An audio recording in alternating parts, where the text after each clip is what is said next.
Hi everyone, రూపా వంటలకు స్వాగతం సుస్వాగతం. ఈరోజు పప్పు వచ్చేసి గోంగూర పప్పు అండి. గోంగూర పప్పు కుక్కర్ అయితే పెట్టాను. సో ఏంటంటే విజిల్ అయితే ఇటు నుంచి రావట్లేదండి. విజిల్ ఇటు రావట్లేదు, ఇటు నుంచి వస్తుంది. ప్రెజర్ ఇటు నుంచి కొట్టేస్తుంది. అంటే చూడండి, ఒకసారి చూపిస్తాను. చూసారా, ఇక్కడ కిందన లూజ్ ఉండి ఇటు నుంచి పొగ వచ్చేస్తుంది. ఇటు నుంచి విజిల్ అనేది రావట్లేదండి. చూసారా, ఇలాగా ఇటు నుంచి వస్తుందన్నమాట. ఇలా వచ్చినప్పుడు ఏం చేయాలో చెప్తానండి. సో ఏంటంటే మూత కదిలియకూడదండి. నేను ఒకసారి ఇలాగే వస్తుంటే మూత అనేది కదిలిచ్చినప్పుడు ఏంటంటే టప్పుమని మూత విజులు లేచిపోయిందనమాట. లేచిపోయి ఆ పప్పు ఇదంతా పడిపోయింది. సో ఏంటంటే అలా చేయకోకుండా ఇలాగా వస్తుంది చూడండి. ఇటు నుంచి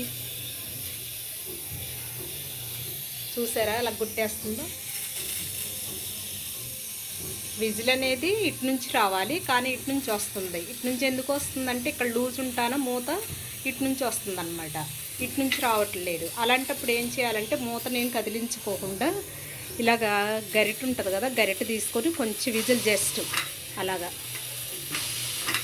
అలాగా చిన్నగా ఇలాగ జస్ట్ లేపట్టుకొని మళ్ళీ వదిలేయాలి. అలాగేంటంటే ఒక 4-5 సార్లు చేస్తే ఇలాగొచ్చే ప్రెజర్ ఇటు నుంచి కొంచెం పోతుందండి. అప్పుడు మళ్ళీ విజిల్కి ట్రై చేస్తాను అనమాట, ఆవిరంతా పోయి. ఇలాగనేది చేస్తే ఏంటంటే మూత అనేది పేలిపోయే అవకాశం ఉండదండి. లేకపోతే కనుక ఏంటంటే ప్రెజర్ ఇటు నుంచి కొట్టేస్తుంది కదా. ఒకవేళ మనం ఏంటి అని మూతను పట్టుకొని అటు ఇటు తిప్పామనుకో టప్పుమని పేలిపోతుంది. ఇలాగ ఒక టిప్ అనమాట, వినియోగించుకోవచ్చు.